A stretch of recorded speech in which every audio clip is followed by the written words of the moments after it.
ឃើញពូថៅហើយឃើញពូថៅអើយអាមួយនេះអញវាយបំបីសោបានហើយអើកុំអកបងនៅណានេះថាម៉េចអាឡូ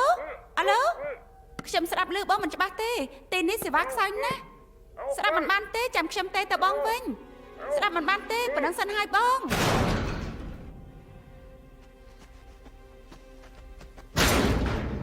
ហើយពីរអ្នកនេះនិយាយអត់ចេះគិតសោះបងនូឌីនប៊ីតដឹងរឿងហើយមិនដឹងទេនរណាខននៅនោះទទួលខុសត្រូវទៅថយចេះទៅបងនឹងប្រើកម្លាំងខ្លាំងបំផុតរបស់បងមាន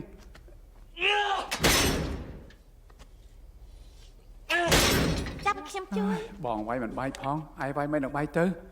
អានេះសោថ្លៃរបស់គេវិញ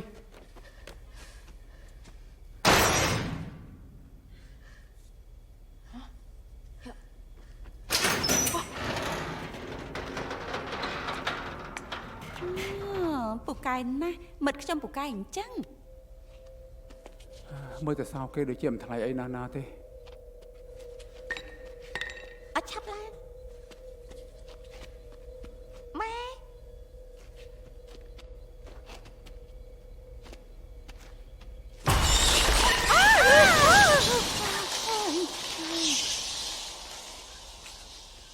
បើទីនេះមានប្រជាច្បាស់ណាស់គឺគ្មានមនុស្សមកដល់ទេ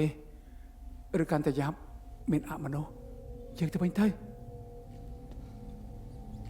គួរឲ្យស្ដាយរោងចក្រធំយ៉ាងនឹងបែរជាគ្មានអ្នកកាន់កាប់បន្តនេះក៏ព្រោះតែទូយល់មនុស្សដែលចិញ្ចឹមទូយល់មិនអាចចិញ្ចឹមមានខ្លួនឯងទេពួកគេនឹងត្រូវស្លាប់ទាំងក្មេងគេតើឯងដឹងរឿងអស់នេះមកពីណាទៅ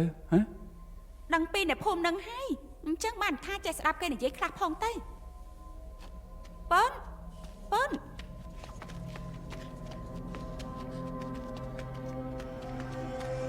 ម៉ែមីងអាំបាម៉ែ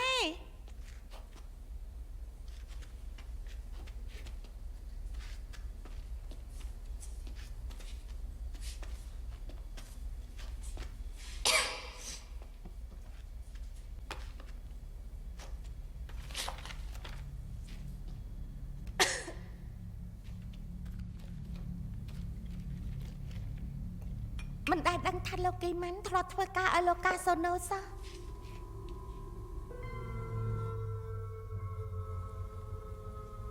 គឺគាត់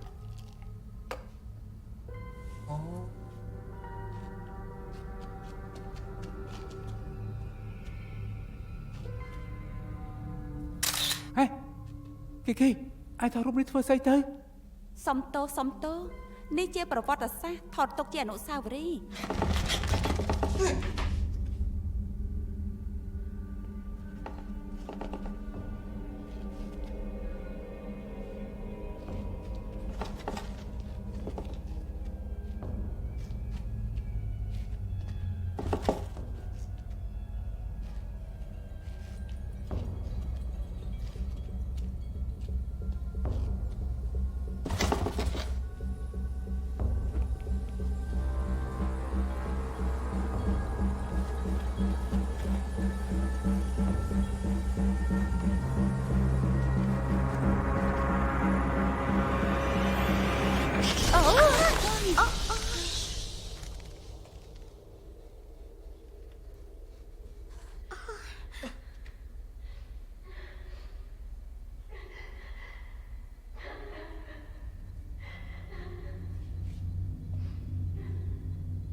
ខ្ញុំកាន់តែព្រឺសម្បុរហើយ